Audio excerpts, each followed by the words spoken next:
এই মুহূর্তে দর্শক বন্ধুগণ আপনারা জানেন গুজরাটের আহমেদাবাদে এআইসিসির একটা বৈঠক রয়েছে। আগামী নির্বাচনে কংগ্রেসের কতটা অস্তিত্ব বজায় রাখবে 2025, 2026 বেশ কয়েকটি রাজ্যে বিধানসভা ভোট। তার আগে যে ওয়াকফ বিল এই সম্বন্ধে বা সম্পর্কে বলা যেতে পারে সেটা বিজেপির বিরুদ্ধে কতটা টেক্কা দিতে পারে কংগ্রেসের অনেক তো আইনজীবী রয়েছে, তারা সুপ্রিম কোর্টে কতটা মামলা দায়ের করে বা কতটা মুসলিম যারা নেতা তারাই কিন্তু মামলা দায়ের করছে, কিন্তু আদতে সেটাও কিন্তু একটা দেখার বিষয় রয়েছে। তবে এই বিষয়ে কংগ্রেসের প্রাক্তন সাংসদ অধীর চৌধুরীকেও আমরা দেখতে পাচ্ছি, রাহুল গান্ধী, এছাড়াও কংগ্রেসের সর্বভারতীয় সভাপতি থেকে রাজ্যসভার সাংসদ সোনিয়া গান্ধী থেকে অধিকাংশ প্রতিটি রাজ্যের নেতারা রয়েছেন, কেউ সাংসদ, কেউ বিধায়ক, কেউ প্রাক্তন মন্ত্রী।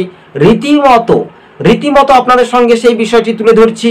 2026-25-এ এবার কিন্তু যে বিধানসভা ভোট সেই কয়েকটি রাজ্যে নিয়েও বেশ কয়েকটি রাজ্য রাজনীতি নিয়ে আলোচনা চলছে। তবে এবার সময়ের অপেক্ষা বা সময়ের সাথে কতটা উজ্জীবিত হবে। আজকে ছিল সবুজবঙ্গ নিউজ এই পর্যন্ত প্রতিবেদন।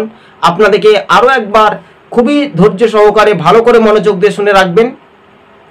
বাস্তবে 2026-এ যে নির্বাচন পশ্চিমবঙ্গে আছে, 2026-এ কেরালাতে নির্বাচন আছে, 2026-এর মাঝামাঝি সময়ে কিন্তু আসামে ভোট রয়েছে, 2025-এ বিহারে বিধানসভা ভোট রয়েছে।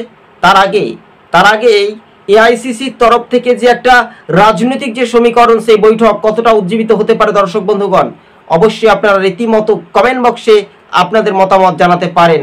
কেননা সবুজবঙ্গ নিউজ আজকে আপনাদের স্ক্রিনের সাহায্যে আমরা দেখানোর চেষ্টা করছি, আর সেটাই আগামী দিন বাস্তবে কতটা উজ্জীবিত হতে পারে শাসক বনাম বিরোধী রাজনৈতিক দলগুলো, এটাই শুধু সময়ের অপেক্ষা। ধন্যবাদ।